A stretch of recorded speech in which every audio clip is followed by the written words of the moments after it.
Okay, although advanced multi-step equations is one unit, we're going to treat it like two. I'm going to split up the videos from the first page here. So we're going to do 1 through 10 first, and then we're going to go back and we'll do 1 through, and then we're going to do the other side of it, 11 through 18 on the next video. So 1.7a will be this side, 1.7b will be the other side. Okay, for right now, let's take 1.7a, and we'll go from there. So as you can see, these are advanced multi-step equations. That means there's going to be a lot of different things that we have to be able to learn and know how to do in order to get these correct. Okay, let me adjust my focus real fast, kind of clear this up a little bit. That looks good. So, that was kind of yelling. Let's look at what we have to do here. These are advanced multi-step equations again. If we're looking at these problems, we need to make sure we are getting our x's. That's the process that we need first on the same side. As you can see, the 2.9s are going to cancel for us, leaving us with 4 equaling 4. Remember, is 4 equal to 4? It's true. Yes. So that means that IMS is your answer. When we get IMS or NS, we don't have any variables. That means our x's or our y's or any letter is gone, and we're left with only numbers. And the determining factor between IMS and NS is knowing whether or not 4 is the same thing as 4. They're the same number, so it's IMS. Had this been 2, it would have been NS, like 4 equals 2. Okay, so just understand that now. Going on to number 2. First step here, we need to make sure that we combine the terms when we have them. Okay, so you can see that 5.6 minus 2.7, that, since they're on the same side, you want to think about it as 5.6 minus 2.7. I will tell you, plug this in your calculator if you have a hard time with this, but that is 2.9x equaling 2.9x plus 4. Again, you want to make sure that you are getting your 2.9s on the same side, so I'm going to subtract that there. Your 2.9x's cancel out. Biggest mistake I see is that we cross them out and we forget that there's something there still. 2.9 minus 2.9 is 0. Now in this case, though, 0 is not the same thing as 4. So this is a false statement. Okay? Just like we were talking about over here where 4 is equal to 4 is true, that means it's IMS. If it's false, that means it's NS. Okay, or no solution. Okay, moving on. Best thing that I think we can do for these problems here is just understanding what we think is the best for us. Most teachers are going to explain to you, move your variables to the left, move your variables to the left. That's always the easiest for us to do. That way we don't have to flip at the end when we want to get our variables on the left-hand side. Okay?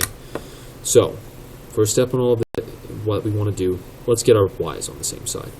It's positive 5. I want to move it by subtracting. That should give me a negative 8y plus 14 equaling a negative 10. Then we want to move our numbers. Minus your 14. Negative 8y equaling negative 24. Divide off the negative 8 since it's touching the y. Those cancel. Y should be equal to 3.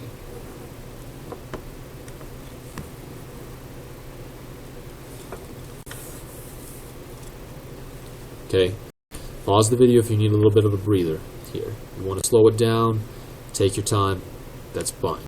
So make sure you understand what we're doing and how it's getting there. Alright, use your calculator if need be. Let's move on to number 4. First thing that I want to see here is I want us to simplify this equation a little bit. We want to get rid of our parentheses, and I need to get the negative 4 and the negative 10 into one number. We can't have two separate numbers on the same side. Okay, so we're going to combine those, and we've got to do this as well. So let's first off start by taking care of the parentheses. Remember, you're distributing through 2x plus 4 plus 5x equals a negative 4 minus 9x minus 10.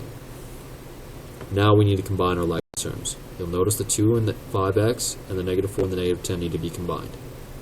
Okay? So, think about it. Is it 2 and a plus 5? They're on the same side, and I don't need to subtract them over. So we're going to combine those into a 7x plus 4. I'm just going to remove that. Equals negative 4, negative 10. Now it's negative 4 minus 10 is how we have to think about it. so it's negative 14 minus 9x. Now we want to make sure that we get our x's on the left-hand side. Add your 9x over. Okay. 7 plus 9 is 16x plus 4 equals a negative 14. Minus your 4. 16x, I'm going to run out of space, equals negative 18. Now we want to divide. Again, I encourage you guys. Here, I might actually just pull out a calculator real fast and I'll show you. The 16s cancel.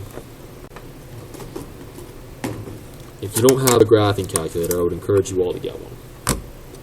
Okay, so let me kind of zoom out a little bit here so we get a picture. Okay, so I think the division button is terrible. If you understand how to do this in the using the fraction way, it's much easier. So here's how you would do it. See how it's a negative 18 over 16? Just type it in as a fraction. We never should really use our division button. It doesn't help us all that much unless for certain we're going to be canceling it. But when it's a numerator over denominator, type in negative 18 over 16. Okay, press enter, and look what it turns into for us. A negative 9/8. Okay, so that means that x is going to be equal to a negative 9 over 8.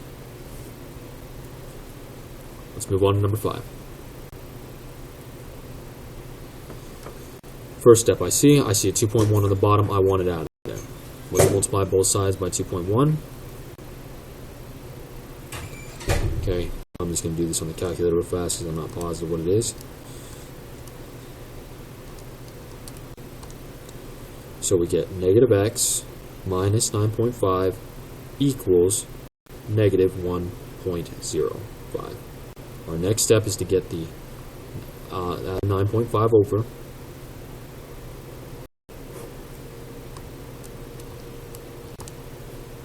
That should give us negative x is equal to an 8.45. We want to get rid of that negative, right? So let's divide off a negative 1. The negatives cancel, leaving that x is equal to a negative 8.45.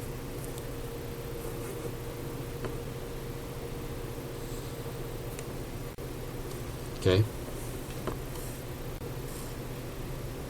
So, now let's look at this side.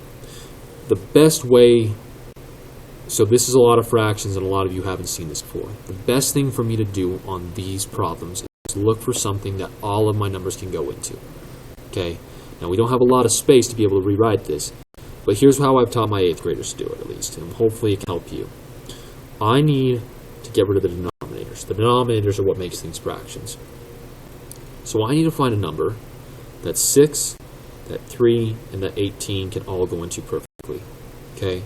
So what I would normally do is I would tell them to write down a couple of multiplication things. If you can do this in your head, that's fine, until I run into probably the biggest number that works. Okay? Then 3 can go into 6, 9, 12, 15, 18. Notice, we matched 18. Okay? If we want to get rid of fractions, we have to look at the bottom numbers. And when we do that, what will happen is if we decide, what we can do is called scaling. Okay? We scale up our equation. What that means is I put parentheses around the entire thing and I multiply it all by 18. Okay? And I chose 18 because it's the biggest, it's the smallest number that 6, 3, 6, and 18 all go into. And you can see the 18 is going to multiply by everything. This is called scaling an equation. Basically what it means is if you increase or make an equation big enough by multiplying, it'll get rid of all of your fractions. As long as you multiply it by the right thing, it should at least. Okay, so for those of you guys that don't know how to do this, I'll type in some of my work so I can show you how.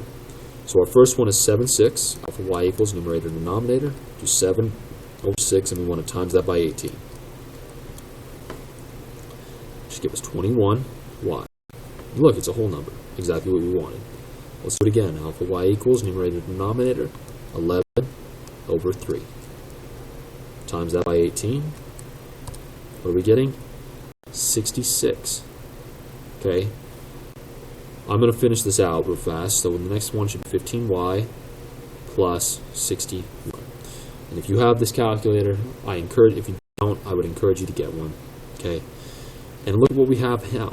Instead of having all these fractions that are very difficult to work with, we have whole numbers instead. Then we're just back to solving it like a normal equation. Subtract your 15y from both sides. 6y plus 66 equals 61. Then we're subtracting the 66. Okay, 66 goes, 6y equals a negative 5. Okay, then we're dividing by 6. The 6's go. And what do we want to do instead? Because 6 doesn't go perfectly in, press alpha, y equals, go numerator, denominator, negative 5 over 6. Press enter. It doesn't change, so that means that our answer is going to be y equals a negative 5/6. Oh, sorry. You guys probably couldn't see much of that there.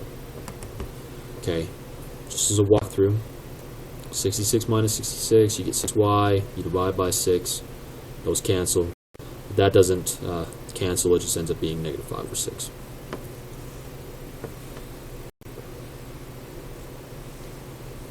Okay.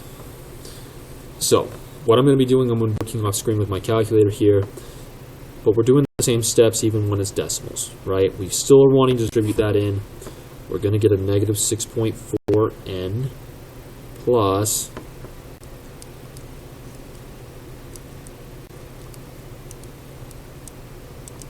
plus, I should say minus 6.72 equals a negative 8.8n minus 2.56. Our next step, get all of your n's, all of your variables on the left-hand side. Add the 8.8n. Okay. What that's going to get you is 2.4n minus 6.72 equals a negative 2.56.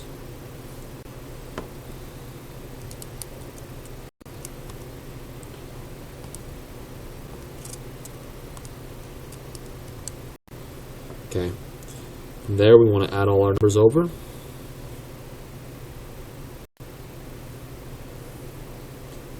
.4n equals what should be 4.16. And we're dividing the 2.4. Now the thing about decimals is that you can leave them as decimals. We don't have to do all this fraction stuff like we had over here, right? We can just leave it as a decimal because our answer is going to be a decimal. So I'm going to do 4.16 divided by 2.4, and what that should give me. Get that right? 1 second.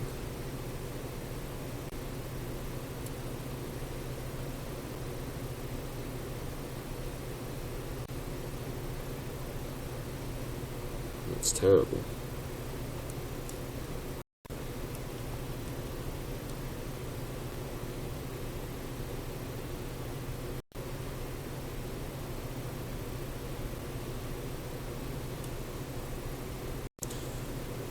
What you're going to get is a decimal and a repeater, so it should be 1.73, the repeater over it.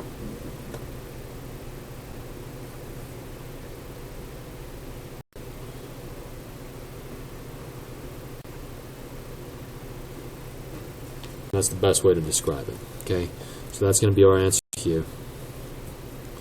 Let's move on to something that looks a little bit more like this. You can convert these to decimal to fractions if you want, but again, I do not like working with decimals. They're kind of lame. So let me just give it a half out. Let's see a little bit better. What we want to do here, again, you're working in decimals. Keep it in decimals. The good thing is that they've all been simplified for us, so I just need to make sure I do this correctly.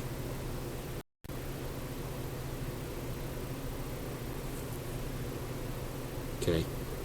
Subtract, you should get a 1.667 minus 0.833. Okay, that should give you 0.834y plus 3.667 equals 3.389. Okay, From there, what do we want to do? We want to subtract 3.667 to the other side.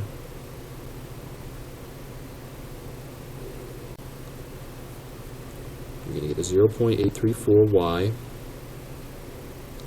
equals what should be 3.389 minus 3.667, a negative 0.278.